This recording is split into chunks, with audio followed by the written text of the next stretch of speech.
Bagaimana kita bisa menjadikan sholat sebagai penolong kalau kita belum melebur, kalau kita belum menunggal, kalau kita belum bersatu.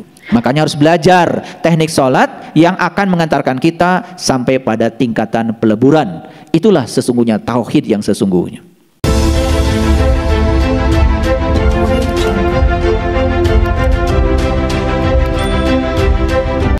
Jadi sabar itu sebetulnya sebuah metode. Sholat juga suatu metode. Metode untuk minta tolong kepada Allah. Tentu saja sholat itu tingkatannya sangat beragam. Mulai tingkatan syar'i sampai tingkatan yang hakiki. Ya, sholat pada tingkatan hakiki sebetulnya bukan lagi sembahyang. Karena kalau sembahyang itu yang disembah dengan yang menyembah itu masih ada jarak. Jadi kalau dalam bahasa Arab, sholat itu sendiri artinya adalah peleburan. Sholat itu sendiri adalah penyatuan. Dari kata waslat artinya adalah peleburan. Jadi bagaimana kita bisa menjadikan sholat sebagai penolong kalau kita belum melebur, kalau kita belum menunggal, kalau kita belum bersatu. Makanya harus belajar teknik sholat yang akan mengantarkan kita sampai pada tingkatan peleburan. Itulah sesungguhnya tauhid yang sesungguhnya. Jadi kebanyakan sholat cuma di dimensi luar, dimensi kulit, tidak sampai pada dimensi peleburan. Akibatnya apa? Hanya terjebak oleh rutinitas. Akibatnya sholat yang syar'i itu menjadi beban. Aduh, belum sholat. Giliran sudah sholat, alhamdulillah sudah sholat. Jadi kalau orang-orang ini ditanya, kapan Anda merasakan nikmatnya sholat? Dan hampir semua orang mengatakan, nikmatnya sholat justru ketika sudah selesai sholat. Coba, kalian kan suka begitu. Begitu waktunya sholat, langsung ambil wudhu, kemudian sholat cepet-cepetan. Udah assalamualaikum, assalamualaikum. Alhamdulillah, tenang, sudah sholat. Kok tenangnya itu sudah sholat, bukan ketika sholat? Kok bahagianya itu setelah sholat, bukan ketika sholat? Kan aneh. Padahal Nabi Muhammad dalam sebuah hadis mengatakan, hiburannya beliau itu ketika sholat. Berarti saat sholat beliau bahagia. Ketika berhenti sholat, sedih karena berpisah. Ini kan kebalikannya kita ini, betul nggak? Makanya kita dengan Nabi Muhammad kan beda sedikit. Nabi Muhammad itu kan sedikit tidur, kalau kita sedikit-sedikit tidur. Nabi Muhammad itu sedikit marah, kalau kita sedikit-sedikit marah, kan beda sedikit. Itu yang menyebabkan kemudian sholat tidak membangun kesadaran apapun. Nah, saya kasih saran. Cobalah mencari guru yang bisa mengajarkan sholat itu sebagai metode untuk minta tolong. Karena apa? Setelah sholat itu kita akan merasakan penyatuan, kehadiran. Dan kita merasakan dengan kesadaran penuh kehadirannya. Karena dengan kehadirannya, apa sih yang tidak bisa dilakukan oleh beliau? Makanya kuncinya cuma dua, sabar dan sholat. Makanya kenapa dikatakan oleh Imam Syafi'i kalau sabar ini adalah ya kunci untuk bisa menyelesaikan segala rintangan dalam hidup. Mungkin punya pengalaman dengan ini. Nah, makanya di ayat yang ke-46 kemudian Allah menyatakan ya alladzina yadunnuna annahum mulaqu rabbihim wa annahum ilaihi rajiun. Jadi sabar dan sholat itu tidak bisa dilakukan sebagai penolong kecuali bagi orang-orang yang sudah khusyuk. Dan siapa orang yang khusyuk dalam sholatnya? Allah menyatakan orang yang sudah bertemu. Alladzina yadunnuna annahum mulaqu rabbihim wa annahum ilaihi rajiun. Orang yang meyakini kalau dia akan bertemu dengan Tuhannya dan dia akan kembali kepada Tuhan. Jadi jelas, khusyuk dalam sholat berarti bisa mengingat kepada Allah. Syarat sahnya ingat cuma satu, tahu yang diingat. Bagaimana bisa ingat kepada Allah kalau kitanya belum tahu? Itu kuncinya. Ya, baik. Kita balik lagi ke sini ya. Kemudian ya, yang berikutnya.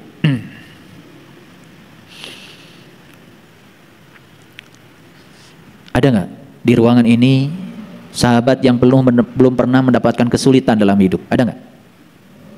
Ada nggak? Saya kira nggak ada ya. Sepakat ya? Semua dalam perjalanan hidup ini pasti pernah mendapatkan kesulitan. Setuju nggak? Oke. Yang kedua pertanyaan saya, pada saat kita mendapatkan kesulitan, coba perhatikan. Ada nggak yang mau mendekat kepada kita? Begitu seseorang dilantik jadi pejabat X, berkerumun tuh semut. Dan begitu tahu dia tidak terpilih lagi di periode berikutnya, hilang tuh semut. Makanya sahabat adalah orang yang datang di saat 1000 teman meninggalkan kamu. Jadi sahabat itu adalah orang yang datang satu-satunya di saat 1000 temanmu meninggalkan kamu. Itu bedanya teman dengan sahabat.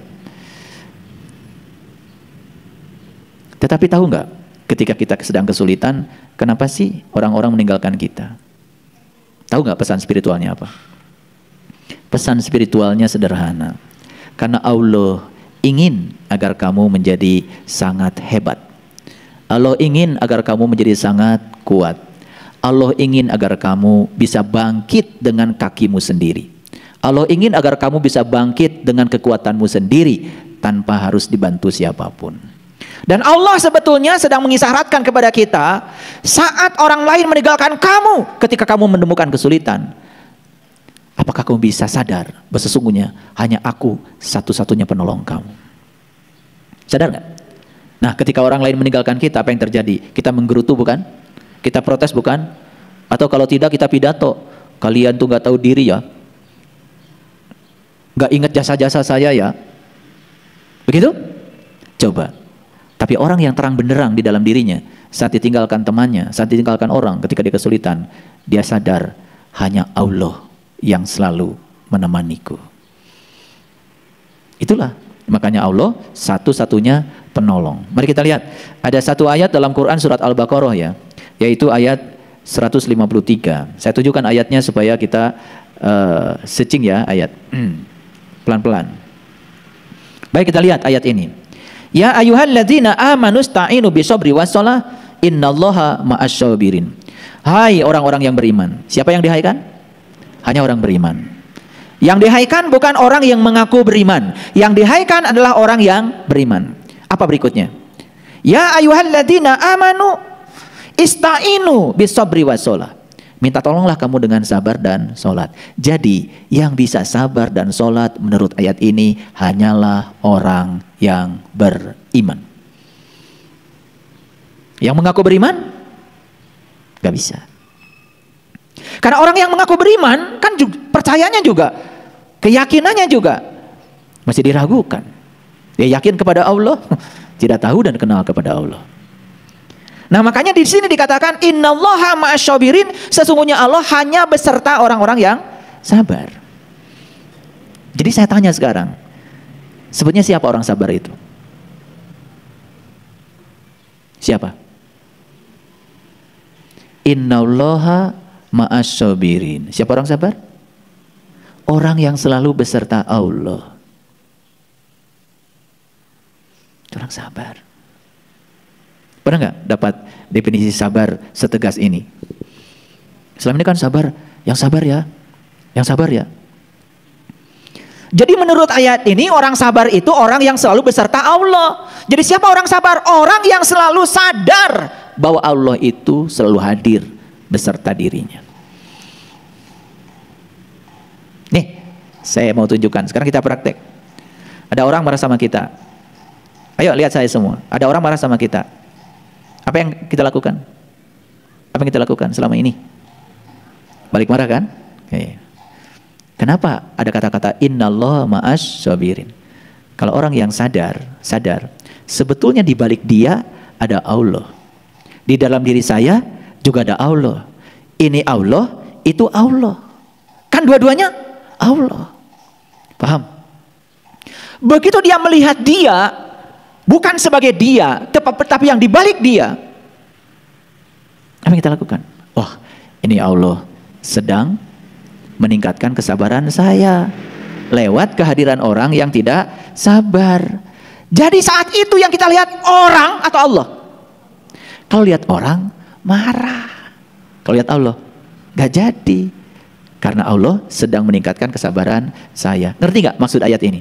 Innallaha ma'asyabirin. Jadi lihat saya semua, ketika para sahabat sedang menghadapi situasi yang sulit dalam hidup, sadar tidak ada satu peristiwa pun yang tidak ada kehadirannya.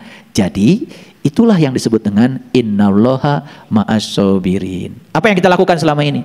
Klaim saya sabar, makanya saya selalu berserta Allah. Itu bukan? Itu klaim yang bullshit, gak ada artinya. Jadi tidak perlu klaim. Lihat saya semuanya. Apapun situasinya kita sadar di situ ada Allah. Tidak mungkin satu peristiwa pun hadir tanpa kehadirannya. Itulah arti dari innallaha ma'a. Allah beserta orang sabar. Jadi tidak usah mengklaim saya orang sabar, pasti Allah bersama saya. Kan sering begitu. Kadang-kadang hebat kamu, siapa dulu dong. Karena saya sabar, jadi Allah juga beserta saya. Tuh, itu klaim yang bullshit. Nanti begitu ada kejadian, mohon maaf ya, yang tidak disukai, pasti terpancing. Ngerti sekarang? Hari ini saya karena gini, kalau belajar banyak kitab tentang sabar adalah sulit. Dan kita capek. Sekarang saya kasih yang praktis. Jadi sabar itu apa? Orang yang selalu sadar akan kehadirannya. Catat. Catat. Kan banyak di kamus sabar adalah pusing. Begitu praktek sulit. Jadi orang yang sabar adalah orang yang beserta Allah. Orang yang beserta Allah adalah orang yang selalu sadar atas kehadirannya.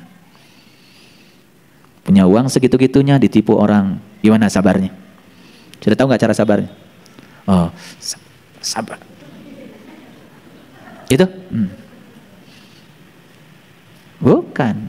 Cara sabarnya, ya Allah, aku yakin kehadiran orang yang membohongiku satu, berarti aku masih bisa ditipu, berarti aku masih bodoh, pelajaran bagiku. Gitu. Kalau masih bisa ditipu kan jangan nyalahin penipu, salahkan diri kamu, masih bisa ditipu, masih bodoh, masih tolol. Gitu. Itu pelajaran yang pertama, ya kan? Pasti ada pelajarannya. Yang kedua, jangan-jangan orang ini dihadirkan olehmu untuk menyelamatkanku. Siapa tahu dengan uang yang aku miliki ada sesuatu yang akan terjadi dengan diriku. Kan siapa tahu, betul nggak? Orang baru beli mobil baru, kemudian pergi dari Bandung ke Jakarta. Di tengah jalan kemudian mobil barunya itu ketiban sama kontainer. Betul nggak?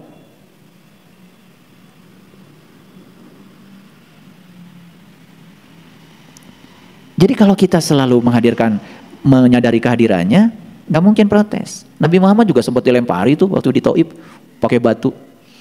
Mungkin ya kelas-kelas kita nih ketika dilemparin batu. Udah aja ya Allah, saya berhenti aja jadi Rasul. Gini amat. Mungkin gitu ya kelas-kelas kita kan. Tapi Nabi Muhammad saat itu apa? Karena kesadaran dengan kehadiran Allahnya selalu saja nancep. Turun ayat.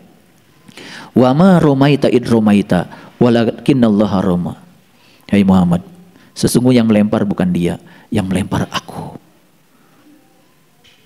Jadi kesadaran Nabi itu kemudian ditegaskan oleh ayat itu. Roma itu bahasa Arab, artinya melempar. Makanya sudah jadi nama kartu remi. Lah kamainya dilempar-lempar, plek plek plek plek gitu. Itu dari bahasa Arab itu. Makanya di Madinah ada namanya Jabal Rumat.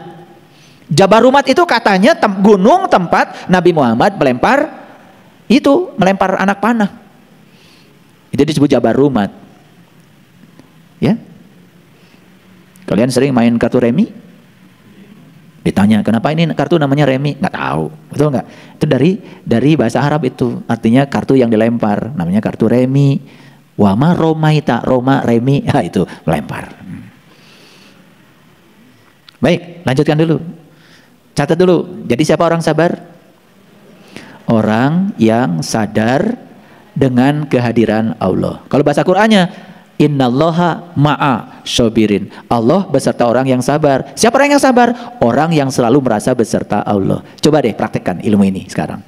Begitu pulang dari sini, ya, selalu sadar dengan kehadiran Allah. Bebaskan pikiran kita dari jebakan benar dan salah. Bebaskan. Mulai kalian bisa senyum menghadapi kehidupan. Gak ada baik buruk terhadap dalam hidup. Gak ada benar salah. Itu produk dari pikiran kita. Semua yang terjadi, terjadilah. Kemampuan kita untuk bisa menerima apapun apa adanya jadi lebih mudah. Kelihatan gak sabarnya? Bakal kelihatan.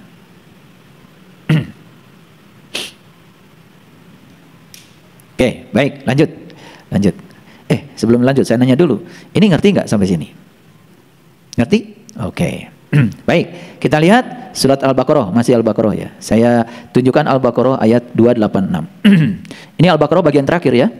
Yang sudah mendengarkan kajian Al-Baqarah, yang sudah punya kumpulan CD ceramah saya tentang Al-Baqarah, ya mungkin pernah dengar kajian ini. Mari kita lihat ayat ini. La yukallifullahu nafsan illa wus'aha. Allah tidak pernah membebani seseorang melainkan sesuai dengan kesanggupannya. Ini praktekan. Gak mungkin tuh Allah membebani sesuatu kepada kita di luar kemampuan kita. Jadi apapun yang terjadi pada kita itu sudah ditakar oleh Allah. Gak mungkin, Dia tuh maha adil. Kita saja sering merasa seakan-akan beban kita itu melampaui kemampuan kita sendiri. Kalau itu yang ada di pikiran kita, akibatnya kita pun akan merasakan seperti yang di pikiran kita. Tapi kalau kita yakin Allah ngasih apapun pada saya sesuai dengan kemampuan saya, berarti segala masalah yang sedang saya hadapi, saya mampu menyelesaikannya. Gak mungkin ada orang frustrasi. Gak mungkin ada orang lari dari masalah. Gak mungkin. Nih, saya lihat, kalian tuh pernah begitu. Ini wajah-wajah frustrasi. Ini wajah-wajah putus asa. Betul nggak dia? Iya. Itu karena kesadaran tentang Allahnya nggak ada. Coba lihat ayat ini. La yukallifullahu nafsan illa wus'aha. Ayat ini dibaca setiap tahlilan. Ayat ini dibaca setiap selesai sholat fardu. Jadi wiridan. Saking sering dibacanya dalam wiridan sampai nggak sadar apa yang dibaca. Makanya coba nanti sekali-kali wiridannya pakai bahasa Indonesia. Allah tidak membebani seseorang melainkan sesuai dengan kesanggupannya. Wiridkan. Nggak usah banyak-banyak. Allah tidak mungkin membebani saya melampaui kesanggupan saya. Allah tidak mungkin membebani saya di luar kemampuan saya. Sayalah yang tidak percaya pada kemampuan saya sendiri. Itu yang membuat saya sering merasa paling menderita dalam hidup. Bilang sama dirimu. Ulang kata-kata itu berkali-kali. Sampai celep ke sini. Wah, ternyata saya ini mampu. Karena dalam diri saya ada Allah yang maha segalanya. Gitu. Nyambung dengan ayat yang tadi. Innallaha ma'asyabirin. Jadi apa sabar tadi? Beserta Allah. Sabar, sadar dengan kehadiran Allah. Sabar berarti sadar dengan kehadiran Allah. Makanya sabar dan sadar itu dua kata yang tidak bisa dipisahkan. Oke, saya mau tanya. Kemarin kan saya kasih PR. Kemarin saya cerita bagaimana menjadi orang yang luar biasa. Sudah ada pengalamannya? Sudah ada. Ada yang kirim kemarin WA pada saya. Pulang dari sini ayah, kami mampir di rumah makan. Terus biasa pesan makanan. Sejam, 2 jam, itu makanan yang dipesan nggak datang-datang. Begitu giliran datang pun tidak sesuai dengan yang dipesan. Oh, begitu mau marah, ingat kajian tadi. Langsung ingat katanya. Untung aja sadar. Kan saya bilang pulang dari sini prakteknya langsung. Karena ngaji bukan di masjid, ngaji itu di kehidupan. Kan saya bilang begitu. Akhirnya apa? Gak jadi marah katanya. Alhamdulillah. Untung ngaji. Karena begitu marah itu yang disebut dengan kecelakaan spiritual. Gini saya kasih tahu. Kita sudah menapaki semua ritual, sudah belajar meditasi, belajar tafakur, macam-macam. Hati-hati.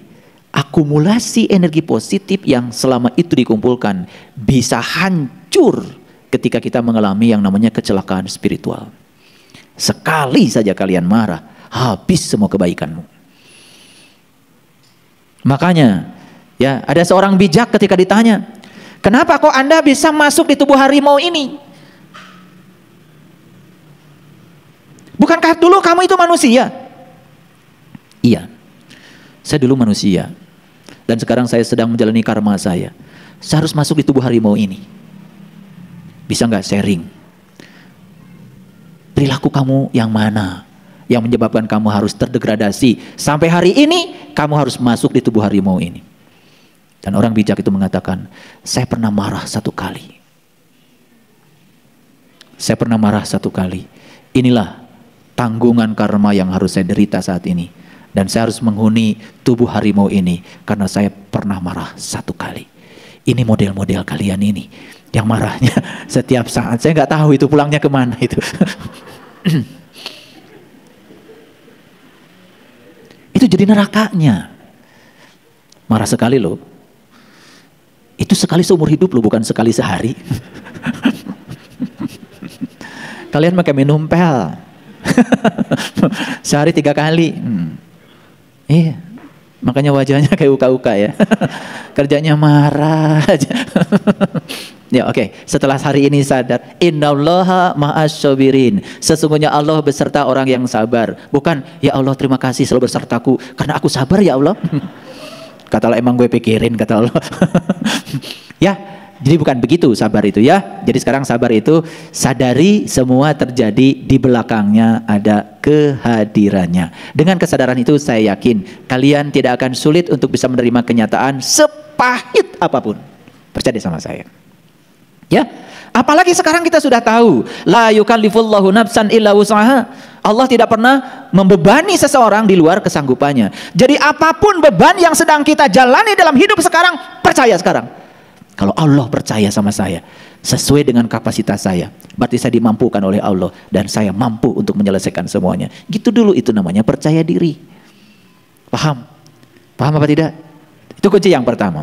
Yang kedua, ya, laha makasabat wa alaiha maktasabat. Dia akan mendapatkan kebaikan yang diusahakannya dan dia pun akan mendapatkan keburukan sesuai dengan yang diusahakannya. Jadi sekarang tinggal usaha kita yang mana? Kebaikan yang kita usahakan akan berbuah kebaikan, keburukan yang kita usahakan akan berbuah keburukan, dan itu tidak berkurang sedikit pun. Jadi, ayo kita sadari. Kalau hari ini kita mendapatkan keburukan, sadar kalau itu karma kita setimpal dengan yang sudah kita bikin. Paham? Kalau hari ini dapat kebaikannya segitu, ya sesuai dengan karma kita karena kebaikanmu cuma segitu. Aneh, ingin kebaikannya banyak tetapi tidak menciptakan sebab yang banyak untuk kebaikan. Laha maka sahabat wa alaiha maktasabat. Ini ngerti apa tidak? Nah, kalau ngerti terusin. Makanya di sini ada satu doa yang luar biasa. Tapi doanya bukan mengatur Tuhan supaya Tuhan mengikuti keinginan kita. Ini doa kesadaran. Coba doanya apa? Rabbana la tu'akhidna in nasyina aw akhtana. Ya Tuhan kami, jangan Engkau hukum kami jika kami lupa, dan jangan Engkau hukum kami sekiranya kami bersalah. Jadi selama ini kesadaran kita, kalau baca doa ini di permukaan sudah bikin salah, sudah bikin sesuatu yang salah, tapi kita minta kepada Allah, ya Allah jangan hukum aku. Suka nggak baca doa ini? Hati-hati kalau kalian baca doa. Rabbana la tu'akhidna in nasyina aw akhtana. Tuhan, jangan Engkau hukum kami jika kami lupa. Jangan Engkau hukum kami juga jika kami bersalah. Apa kata Allah? Enak aja. Kamu bikin kesalahan tetapi tidak mau dihukum.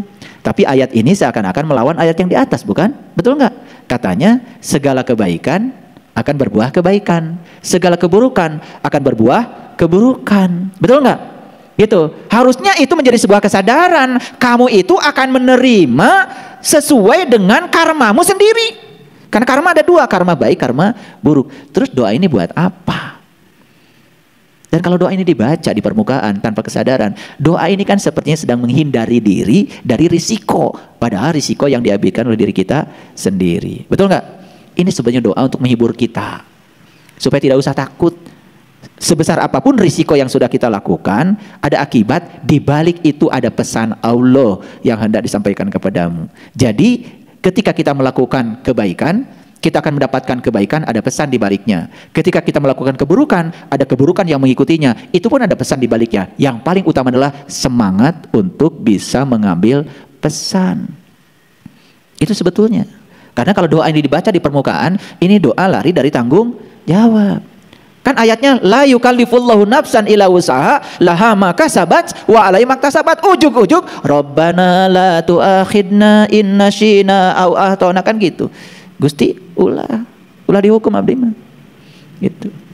Sur Gusti teh. Nah, mana teh bet kitu? Apaan ieu teh kalakuan maneh? Berani menimbulkan sebab tetapi tidak tanggung jawab ketika kita menanggung akibat. Makanya bagus itu ya, pelajaran yang diajarkan orang Hawaii dengan Ho'oponopono itu. Bagus sekali. Cuman hati-hati kalau Ho'oponopono jangan pakai bahasa Indonesia. Karena dalam bahasa Indonesia, aku menyesal itu negatif. Dalam bahasa Inggris, I'm sorry itu sebetulnya mengambil tanggung jawab. Ini beda idiom. Nih lihat saya. Kalau saya menyesal dalam bahasa Indonesia itu sebetulnya kadang-kadang dikaitkan dengan menyesali suatu keadaan. Betul nggak? Menyesali suatu keadaan itu kan sebenarnya menolak seakan-akan. Betul nggak? Nah, makanya jangan pakai bahasa Indonesia. Saya menyesal. Bagus pakai bahasa Inggris. I'm sorry. Artinya saya mengambil tanggung jawab dari apa yang kita lakukan. Nah, beda ya. Orang Barat ketika dia itu nyenggol kita. Dan saat itu di tangan kita ada air. Dan air itu kesenggol dia, tumpah ke baju kita. Ketika mereka bilang I'm sorry, mereka itu melakukan tindakan. Ambil tisu, dilap baju kita, I'm sorry, berulang-ulang I'm sorry. Jadi mengambil risiko dari suatu tanggung jawab akibat dari pilihannya. Makanya setelah I'm sorry berikutnya apa? Please forgive me. Please forgive me. Setelah itu, thank you. Setelah itu, I love you. Lutut sakit, I'm sorry. Saya menyesal karena saya tidak mengurus kamu dengan baik. Saya juga tidak pernah memperhatikan gizi apa yang terbaik buat kamu. Saya juga tidak mempedulikan ya keadaan kamu. Olahraga tidak, jalan kaki tidak, banyak duduk. I'm sorry. Please forgive me. Maafkan aku. Thank you. Karena selama ini kamu telah mengantarkan aku kemanapun aku pergi. Denganmu aku ditemani kemanapun aku mau jalan. Maaf jika aku pernah membawamu ke tempat yang kamu tidak suka. Maaf ya. I love you. Saya sangat menyayangi. Besok dirubah perilakunya, olahraga, gerakan kakinya. Ya, saya tadi pagi udah olahraga 7 kilo, jadi sudah minta maaf sama dia. Karena saya sangat mencintai dia. Karena kalau dari sini ke bawah sudah rusak, dari sini ke atas juga cepat sekali rusaknya. Karena kalau orang sudah tidak punya daya dari sini ke bawah, dari sini ke atas ya sudah cepat. Proses penuaan itu terjadi karena biasanya orang dari sini ke bawah kinerjanya kurang bagus. Akibatnya dari sini ke atas cepat. Akibatnya boros umurnya. Keren ya. Jadi ajarannya orang Hawaii itu dengan Ho'oponopono itu keren ya. Ya, I'm sorry, please forgive me, thank you, I love you. Kalau sakit kepala, pegang kepalanya, I'm sorry. Belajar mengambil tanggung jawab. Karena selama ini kita sembrono, minum air putih jarang. Sedangkan makanannya, otak kita kan oksigen yang dibawa oleh air. Karena di situ ada H2O. Olah napas jarang. Sudah diajarkan doa-doa untuk olah napas dari saya, gak diamalin. Cuma jadi kolektor doa. Akibatnya apa? Paru-paru tidak terbuka. Oksigen yang ditangkap oleh jantung tidak banyak. Akibatnya yang dibawa darah ke sana miskin oksigen. Ya sakit kepala, migrain. Iya. Apa tuh namanya? Kalau sakit kepala itu apa namanya? Vertigo.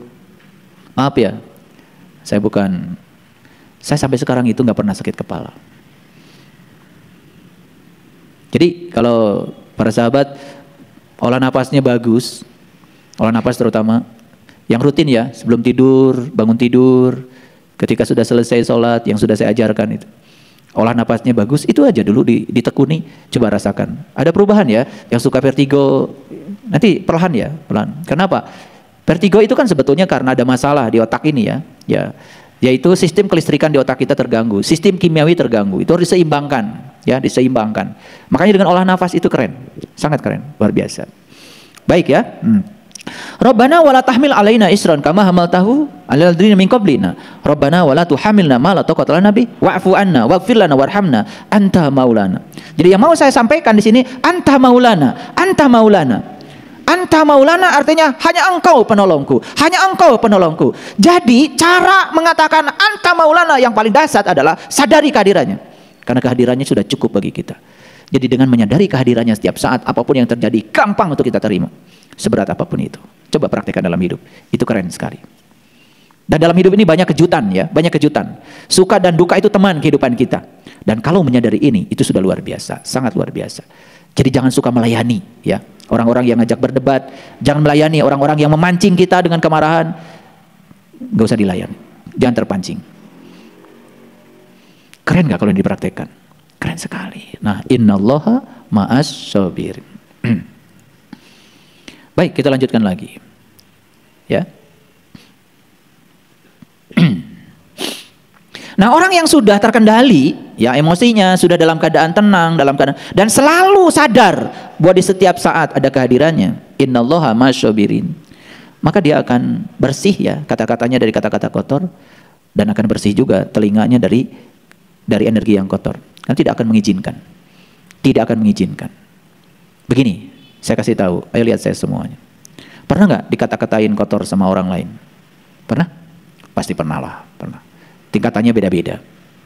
Apa sih pelajaran yang Bapak Ibu dapat? Ketika orang maki-maki kita, apa pelajaran yang didapat?